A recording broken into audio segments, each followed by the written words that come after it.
Hello and welcome to Real Talk, your guide to real estate success. And here are your hosts, Brian Woodward and Lauren Burpo.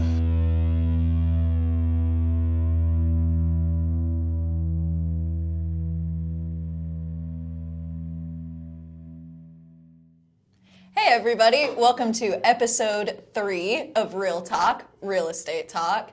Lauren Burpo here. I've got my broker, Brian Woodward. Hello everybody. We got a lot of stuff to cover. You know, we have the NAR Settlement coming up. We got questions from viewers here that we're going to go over.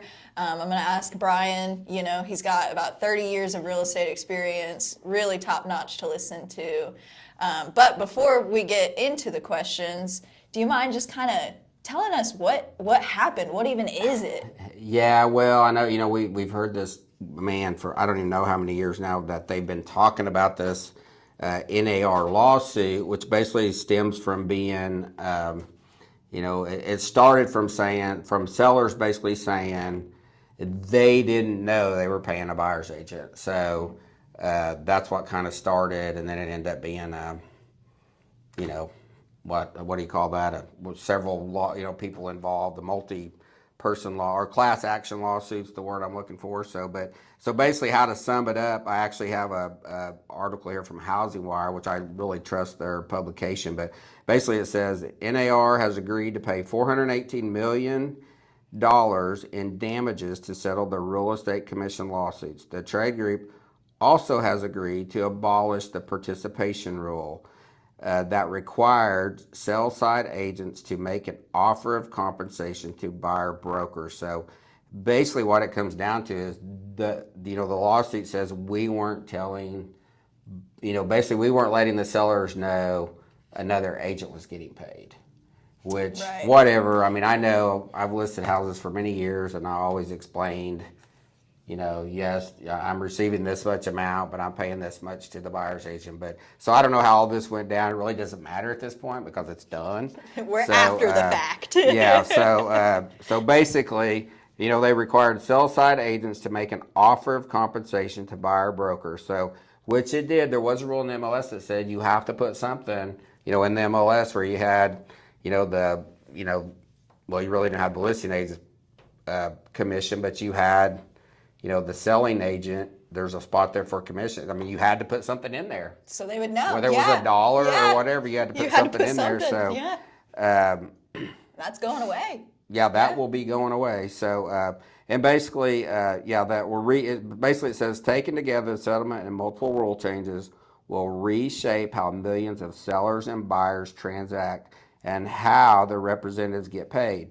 Some analysts and experts say the changes could wipe out billions in agent commissions in the coming years while accelerating a decline in the number of working real estate agents. So that second part, really, I'm not so much with. Obviously, I'm saying I'm not so much with the first statement of it's going to wipe out billions because, as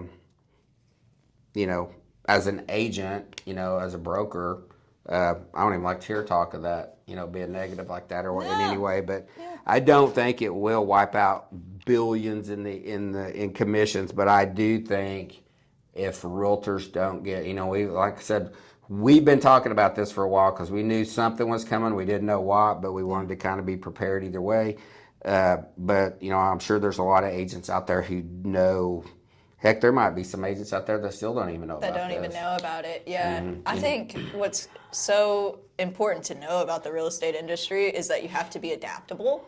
You have to be ready for change. I mean, look at COVID, that's a good example. That was a big change. Without a doubt. You had to adapt, but we saw a lot of people get out of the industry then, and I think we'll see more people get out of the industry from this, and it's really sad because it just takes knowing what you need to do and being willing to do it.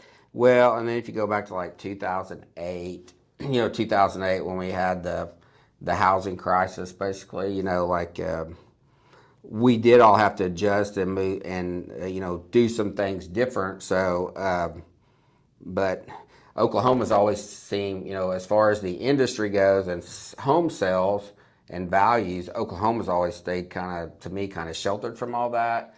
But when it comes to something like this, this doesn't matter. This is a change. It's just like COVID. We had to make changes during COVID. Yeah. You're going to have to make some changes during this, or your business is probably going to suffer. Oh, yeah. So you better be prepared to and know how to handle it. So basically, all these changes happen July. They say the middle of July when all this is going to happen. So we have what? April, May, June, July. We have 4 months to figure this out. So. So in fact, that's why we're talking about it today. That's why we've been talking about it for quite a while in our brokerage. So yeah.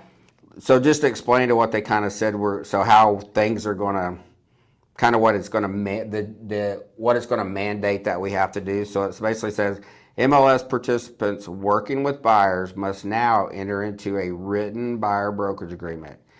NAR said that that's what it's about. They said the change will go into effect in mid-July. Mm-hmm. So according to NAR, buyer brokers still have a variety of ways to be compensated, including a fixed fee commission paid directly by the buyer, concessions from the home seller, or a portion of the listing broker's compensation. So we do know what they're saying is there won't be anything in the MLS that says, you're going to get what you're going to get. If you're a buyer's agent, it's not going to say anything on what you're going to get paid. So right. What we don't know is how are you going to find out if the seller's offering something? So that's something that's all, and I'm sure we will adjust and adapt and figure out something. I know as a listing agent, the last thing and I'm sure everybody that lists a lot of properties, the last thing you'd want is, every time somebody's getting ready to go show your property, they're going to call and go, hey, is the seller paying? Are you going to pay me? Yeah, is the seller paying any commission or whatever? Yeah. So, nobody really, I think right now knows how that's going to look, but we do know we'll work through it and we'll figure something out. And there's no way they're going to sit there and have to answer every call to somebody who's showing your property and explaining commission. So anyway, but I do think, though, I know you got some questions from some people that wrote in that I think will kind of help explain a little bit to maybe the best way to kind of handle the whole situation. So on both sides, sellers and buyers. Right, yeah, right, absolutely. Exactly. Yeah, because it's not only going to affect the buyers, but also it's going to affect our sellers. So I do know, and I heard it from Tom Ferry, and I do not know where they got so basically one of the largest MLSs in the United States, and I don't know which one it was, but I did hear it on one of his shows. So basically they surveyed all the buyers. So they basically went back and surveyed all the buyers. I think it was like 80 to 85, 86% of the buyers said even if they had to pay a buyer's agent, they would have still wanted a buyer's agent to represent them in the transaction. Yeah. It's like we were talking about earlier, it's people's largest financial transaction. If you're going to go through a divorce, when it gets to be where it's an ugly divorce, you probably want your own attorney. Yeah. And in real estate, there's so much to negotiate. There's so much to go over. I mean, you're in a contract. That is a legal binding contract. You want to make sure you have somebody who's educated on the matter and who it's what they do every day. It's their career. There's a lot of documentation involved. There's a lot of things to go over. And I think this is just an extension of that. Just more information you can provide. Which kind of leads into the first question that we got, is why is it so important for sellers to know if the buyer's agent is being compensated? Right.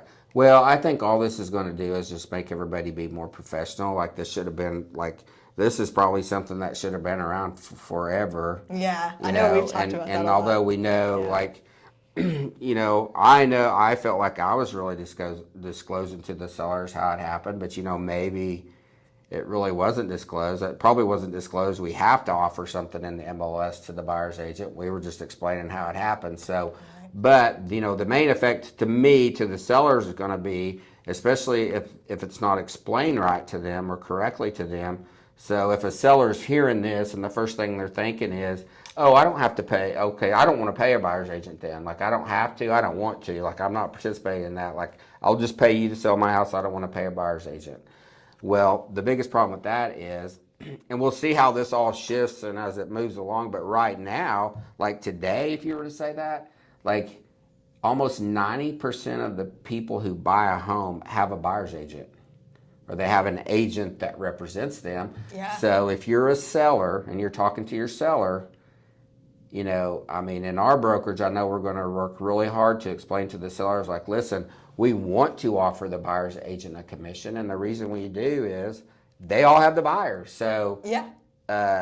you know, your house, you know, if you don't offer to them, you know, obviously we all know days on the market's the seller's worst enemy. So if you sit there and the house is on the market, you know, it's going to drive the price down. You're going to end up losing money. So, Yeah. you know, our approach is going to be, and we'll see how it all shifts and adjusts. But I have a very strong feeling that it's just going to kind of be like it was. We're just going to have to figure out a way. How are we going to offer it? How they're going to know what we're offering? Right. I think the biggest, I don't even want to say obstacle, because it's not really, it's just the biggest thing to adapt to is those conversations outside of the MLS, those conversations directly with your seller, the conversations directly with your buyer. Right. I mean, if it's, you know, all this goes down to having a good dialogue and a great conversation with people. So, and if you're explaining it to them correctly, like I just listed a house today, and you know, I explained to the seller exactly what, you know, listen, we're going to offer, you know, here's what I charge, here's what we're going to offer, and you know, I basically said we definitely want to offer that because like, we don't want to miss out on all the buyers out there. Like, if they're all working with an agent, yeah, you want them showing your property. Yeah. So, you know, they didn't even blink an eye. They were like, yeah, you're right, for sure, you know, for sure. So, anyway. Yeah, and speaking on time, you know, you had mentioned it's not till mid-July, and we've been discussing it since last year. We're already, you know, in our meetings with our agents, telling them like why this is so important, that we need to make sure that we're already doing these steps. And the main reason that we focused on this, and something I found really interesting, is that you're most curious in seeing the pushback and seeing what responses that our agents get, so we can be fully prepared in mid-July. So I say that because take note, do the things now so that when July comes, you're already a few months ahead and you already know You're what to prepared expect. for the objections, yeah. Yeah. So I've always said, and I still say it, I mean, it's like we are in one of the dumbest industries there is, because if you think about it, people drive around and look at houses, call off the sign, you know, they're calling the listing agent, or they get a different agent, or they're on an online portal and they keep going from agent to agent to agent. Every time they go to the agent, they have to tell their story again and replay. And that's why we've worked really hard here for years to, before you go show properties, sit down with your buyer and have a buyer's consultation with them and explain to them how the process works. I mean, if you think about it, most people's biggest investment they ever make, and we're not sitting, you know, agents do not sit down with them and explain the process. Oh yeah, yeah. You know, help them get goals put in place, help them find out what their wants and needs are to buying a home, make sure they're pre-approved, make sure they're going to buy the house they want and want the house they get. You know, like, and obviously on finances, make sure they're not, you know, they're buying something that they're, you know, that they can afford and that they're comfortable with, not get them in a situation where they end up paying more, you know, because a lot of times lenders will approve them for more than they're actually set for. Than they want to pay. That they want, yeah, they end up monthly getting payment. They get in the house, their house poor, and then there's just a million things that can go bad. That's why I've, for years, have been trying to get the team to work so hard at sitting down with people and having that conversation. Yeah. And this is all this is now you have to do it, because part of the agreement was, or part of the settlement of the lawsuit was, you have to have a buyer's agreement signed before you can ever go show a property. Before you can see even one. So, you know, I know how it's going to look because we've been doing it, but, you know, I think it's going to make it easier, really, because if buyers really understand, like, listen, I have to sit down with you and explain this, and you have to agree to work with me, or I can't even go show you a property. I think in the big picture, it's going to get easier, but it's going to get harder for the people who do not know how to do that. So like they're saying, like, they see a huge decline in the number of working real estate agents. Well, here we only hire full-time agents, and I don't know how, if you're a part-time agent, I don't even know how you're going to keep up with all this stuff. I mean, seriously, yeah. like if you're part-time and you're just messing around with this, and like, I don't know. It's going to be funny to see how it all shakes out. So It really is. I It's just gonna be know interesting. we're going to work really hard to make sure we have the right dialogue, the right packets, the whatever we need to make this work for our clients and give them the best service possible. That's our ultimate goal. Absolutely. Yeah. Just making sure everybody's aware, and that there's open communication, Right. there's trust. Next question here, impact on sellers. We're wondering, non-disclosure of the commission offers, how did they impact sellers' decisions in choosing representation? Are you talking about before, how it would have affected them before in making their decision? And choosing how they're represented. So how I kind of read that is, how did sellers not knowing about how commission was offered impact them choosing representation? I really don't know, because I was never in a position where I feel like I always disclosed how whatever the amount of the commission was, I disclosed that, the buyer's agent getting this much and it's not. So, I really don't know. I mean, that's why I think the lawsuit was kind of a crazy deal, because it's like, I mean, how did they not know? Yeah. They signed a settlement statement at closing. How did they not know who they were paying? Because every settlement statement I see has the listing broker and the selling broker.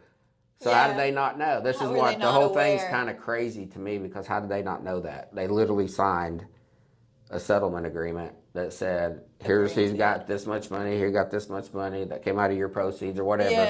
Yeah. To me, it's craziness. So I don't know, but it doesn't matter. It's here. It's here. Real. This is what the changes are. And I promise you, people that are freaking out by it should not be freaking out, because in the long run, if you get well versed and well educated and well prepared, this is going to be, to me, I think for our brokerage, it's going to be a game changer, and we're going to excel through this. I think so too. I think our agents will thrive under this, because we've pretty much already been doing it. We just got to get better at it and keep working at it. Yeah, more fine-tuned. Right, exactly. Yeah, exactly. Absolutely. Next is What are potential issues you can see arising for sellers who aren't aware of how commission is arranged. And I believe that come in July, there's no way for them not to be aware. No, I mean, I understand their question there they're asking, but I think really, like, you won't have a choice in July. You won't have a choice in July. You have to, I mean, for one thing, the seller's going to have to agree to pay the buyer's agent. I mean, you're going to have that conversation. So, plus, I mean, I do know that it is in there that it can be, so it's certainly not where the seller can't pay the commissions. The seller can pay the commissions, and it can be even offered in concessions.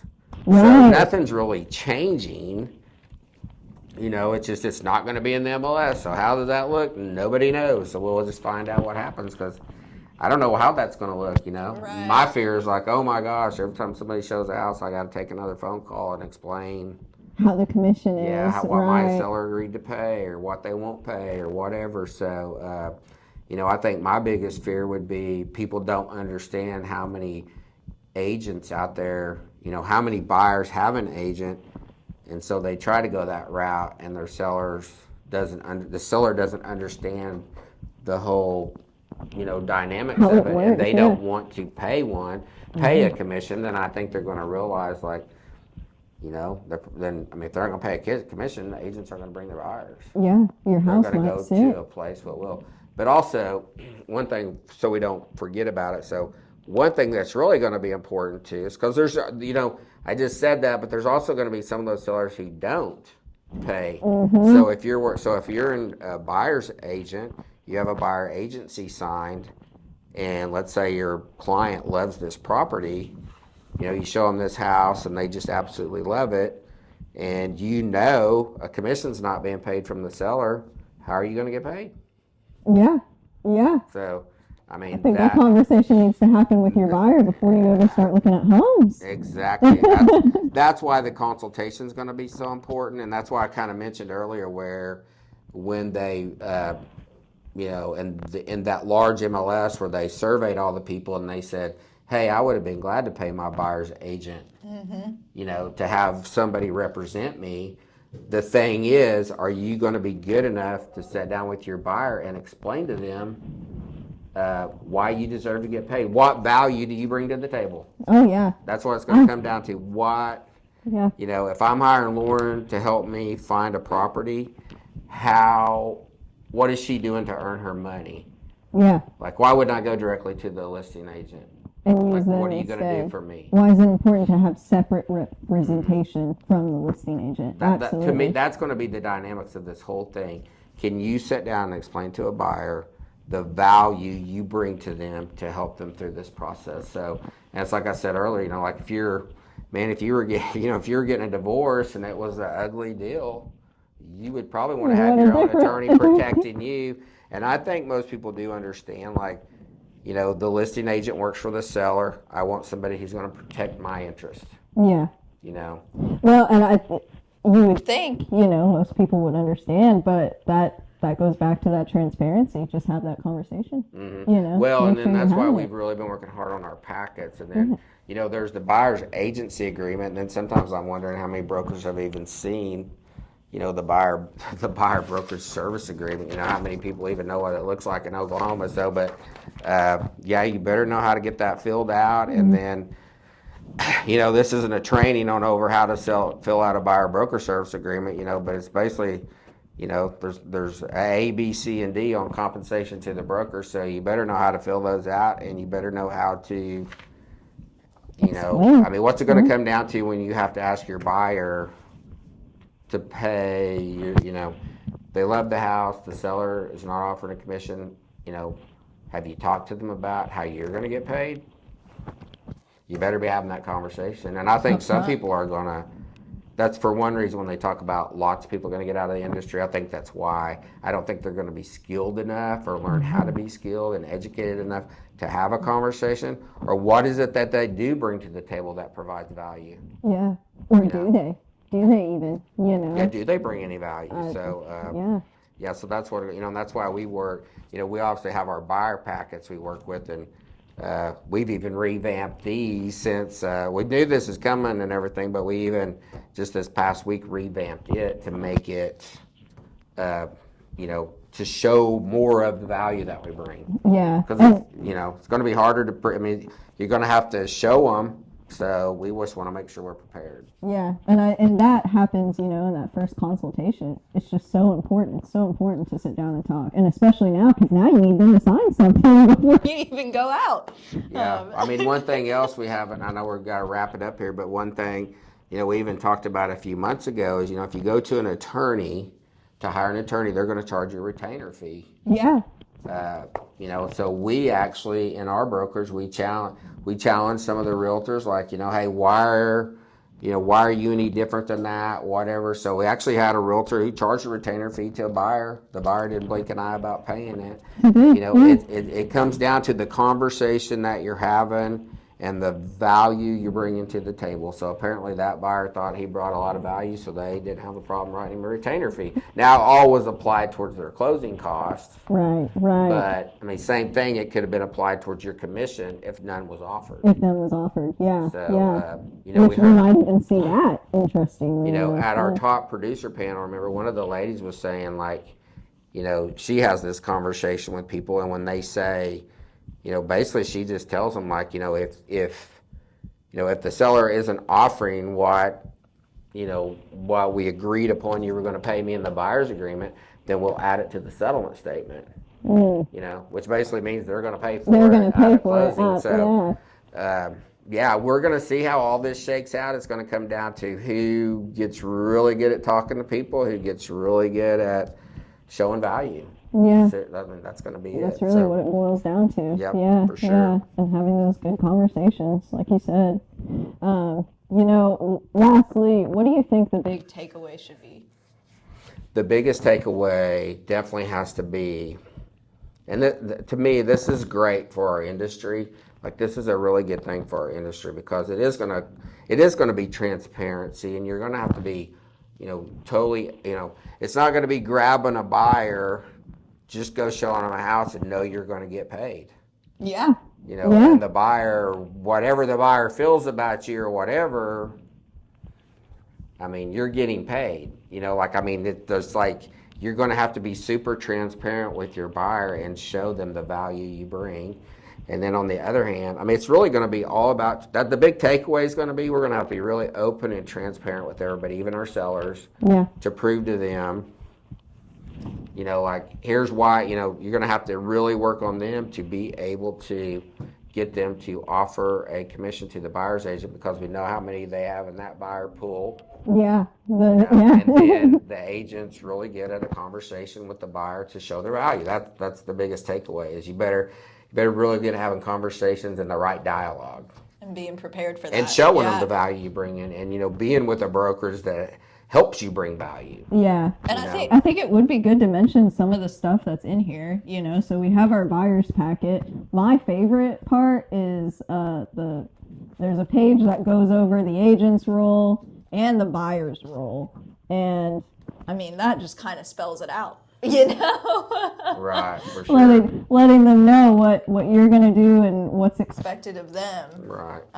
Well, it's like we tell our people, like, if you go through this and, you know, if you're not comfortable with that they're going to do what they need to do on their end, you know, it's just like going to list somebody's house, and if they're not going to keep it clean, if they're not going to let you show it, if they're, you know, not going to price it, you know, where it needs to be priced, do you really want to list that property? right. So you might get through some of this and realize there's some buyers you don't want to work with. They're not going to fit your box. No. Yeah, they need to fit in your process. Exactly. So, absolutely. But yeah, I think also, you know, people can obviously reach out to you to get some of this information, and yeah, please do. Any materials that you've heard us cover today, we have the resources, so please reach out to me.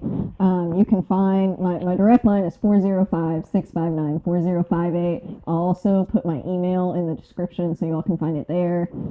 Be sure to like and follow along, by the way, and subscribe wherever you're at. You know, we're on YouTube, Facebook, Instagram, everywhere, Apple Podcasts, Spotify. So you can find us pretty much anywhere. And our main thing is just offering help and providing all the up-to-date changes we can see in our industry. Right. Well, and just like we talked about earlier in the year, our only goal this year is to help. We want to help as many real estate agents that we can. It doesn't matter if they're with our brokers or not with our brokers. Yeah. We want to help as many agents as we can. And talking about that, so to remind everybody, April 30th at 10 a.m. at Fairfield Inn and Suites in Yukon, we will actually have Wayne Frederick here with See the Field Consulting. He's actually been teaching a class all over the country. Everywhere. We're lucky enough we got him to come here on April 30th. And he's really going to dig into these NAR changes and dig into what you need to do to get prepared and basically get ready to take this on and know what to say and have the dialogue is so helpful. The dialogue and the great conversations is what it's going to come down to. So anyway. Absolutely. Yep. Well, this has been episode 3 of Real Talk. Thanks again for joining. I'm going to put the registration link for that event also in the description, so look for that. We look forward to seeing you all next month. Lauren Burpo, Brian Woodward. Have a great day.